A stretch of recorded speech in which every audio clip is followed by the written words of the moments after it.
প্রিয় দর্শক শ্রোতা, আমাদের অন্তর্বর্তীকালীন সরকারের ১০০ দিন পার হলো। কালকে জাতির উদ্দেশ্যে আমাদের প্রধান উপদেষ্টা ডক্টর ইউনূস সাহেব তার ভাষণে তার কর্ম পরিকল্পনা এবং তার সাফল্য নিয়ে আলোচনা করলেন। একটা সরকারের দোষ ত্রুটি সেটা থাকতে পারে, এটি স্বাভাবিক। কিন্তু উনি এই ৩ মাসে ১০০ দিনে কী সফলতা এনে দিয়েছে আমাদের মাঝে, সেটা নিয়ে কিছু কথা আপনাদেরকে বলবো। হ্যাঁ, উনি অনেক সফলতাই অর্জন করেছে তার ব্যক্তিগত জীবনে, কিন্তু বাংলাদেশ শাসনকর্তা হিসাবে, সরকার প্রধান হিসাবে উনি তেমন কিছু ভূমিকা রাখতে পারেনি। যেমন উনি ১০০ কর্মদিবসের মধ্যে আমাদের দেশে জুলাই থেকে আগস্ট পর্যন্ত যে কটা হত্যাকাণ্ড হয়েছে সে বিচার বন্ধ করেছে। ১ নাম্বার সবচেয়ে বড় বিষয়, যেটা পুলিশ হত্যার বিচার বন্ধ করেছে। ওনার অন্তর্বর্তীকালীন সরকারের মেয়াদকাল কতদিন হবে তার সরকারকে নিয়ে কোনো প্রকার কোনো আলোচনা করা যাবে না। শুনতেছি এটার আইন জারি করতেছে। ওনার উপদেষ্টারা কোমলমতি শিশুদের একটা জানুয়ারি থেকে ফেব্রুয়ারির ভিতরে ওরা বনভোজনে যায়। বিভিন্ন শিক্ষা প্রতিষ্ঠান থেকে বনভোজনে যাওয়া যাবে না, এটা নিষেধাজ্ঞা দিচ্ছে।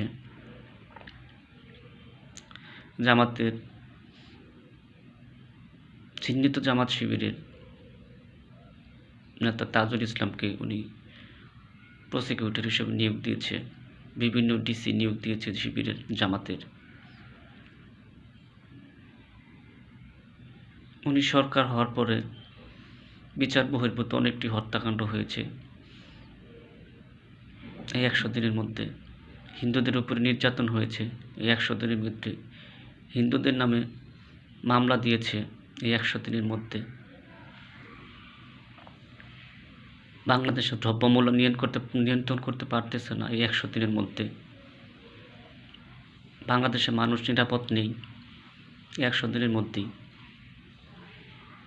বাংলাদেশে কোথাও কোনো আইন শৃঙ্খলার উন্নতি নেই। যে যার মতো যেভাবে পাচ্ছে সেভাবে চলছে।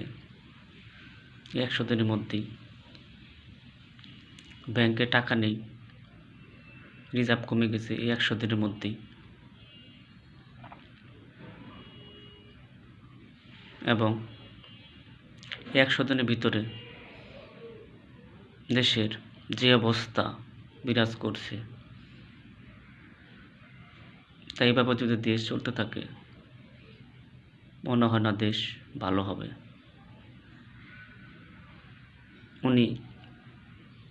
মনে হয় না উনি ওনার মতো করে দেশ নিজে চালাচ্ছে। আমরা যারা সাধারণ পাবলিক জনগণ আছি, আমরা এখনও বুঝতে পারতেছি না আসলে সরকারটা কে চালাচ্ছে।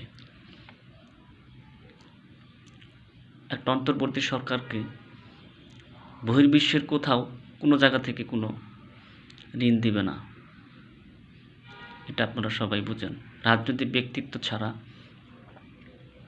দাতা সংস্থাগুলো, দাতা দেশগুলো বড় কোনো প্রজেক্টে হাত দিবে না।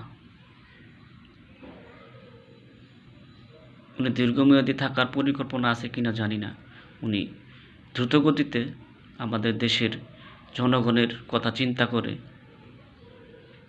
রাজনৈতিক ব্যক্তিদের হাতে দেশ পরিচালনা করার দায়িত্ব অর্পণ করে উনি যত দ্রুত পারে উনি ওনার সাফল্যতা নিয়ে বিদায় নেওয়া উচিত।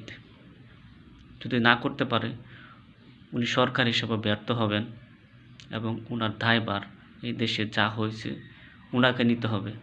এবং এই ১০০ দিনের মধ্যেই উনি ওনার নিজের স্বার্থ কাজ ছাড়া আমাদের জনগণের জন্য উনি কিছুই করতে পারেনি। কেন বললাম কথাটা? ওই ১০০ দিনের মধ্যেই উনি ৬৬০ কোটি টাকার যে কর পাকে ছিল ওইটা মকুব করেছে। ওনার নিজস্ব গ্রামীণ ব্যাংকের কর মকুব করেছে 5 বছরের জন্য। ওনার কোনো কর দিতে হবে না, সরকারি কোনো রাজস্ব দিতে হবে না। এই 100 দিনের ভিতরেই করেছে। তাহলে জনগণের জন্য উনি কী করেছে? আপনাদের কাছেই আমার প্রশ্ন যে আমরা যারা জনগণ আছি, আমাদের জন্য উনি কী করেছে? উনি কিছুই করতে পারেননি, আর পারবেও না। আল্লাহ জানে। মানুষকে হেদায়েত দান করুক এবং বাংলাদেশকে ভালো রাখুক। ধন্যবাদ সবাইকে।